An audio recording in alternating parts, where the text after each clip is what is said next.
Now, the American President Donald Trump's approval ratings have in fact inched up despite the US government shutdown entering the fourth week. This, according to a poll by Reuters Ipsos. Now, according to the six-day poll, Trump's approval stood at about 42%, which is 1% higher than his ratings last month. And since early April, Trump's approval ratings have managed to hold on between 40 and 44%. The poll also shows that about 50% of the American adults blame the Republican congressional leadership for the shutdown, while 43% blame the Democrats. The shutdown is now the third longest in American history. It started on the 1st of October and has left hundreds of thousands of federal workers on furlough.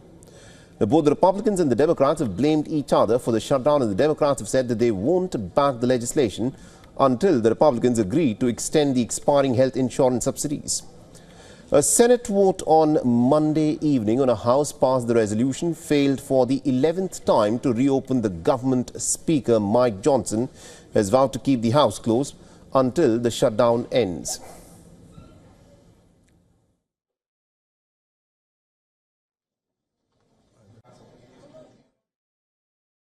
And it's also important for us to note, this is the first time in history that any party has had the audacity to shut down the government over a totally clean, nonpartisan continuing resolution. We have stood here day after day after day explaining all the Americans who are being harmed by this nonsense.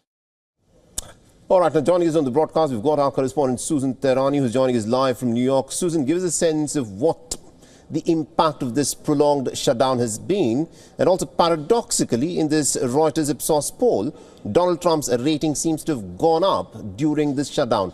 How are we to make sense of this? Yeah, very interesting. 2 points regarding this. First of all, the White House has been possibly able to distance itself from GOP lawmakers on Capitol Hill when it comes to this shutdown. And that's possibly why we see President Trump's approval rating slightly tick up. And another point is that, for the majority of the American people, while this shutdown is a big deal, it hasn't impacted them directly. So again, blaming lawmakers in Washington, how they can't get things done. And then there's this issue, despite the fact that the Republicans, the party in charge, are being blamed for this shutdown, even though Mike Johnson, the House Speaker, every day at around 10 a.m. gives an update and blames the Democrats. But the fight is over subsidized health care and Obamacare, the Affordable Care Act.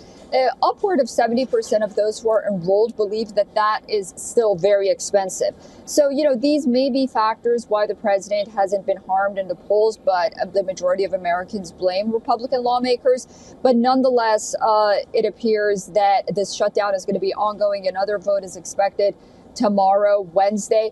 But until and unless the American public are impacted directly, we're really not going to see that big of an outrage. Interesting. Thank you very much, Susan Tehrani, for joining us with all those updates there.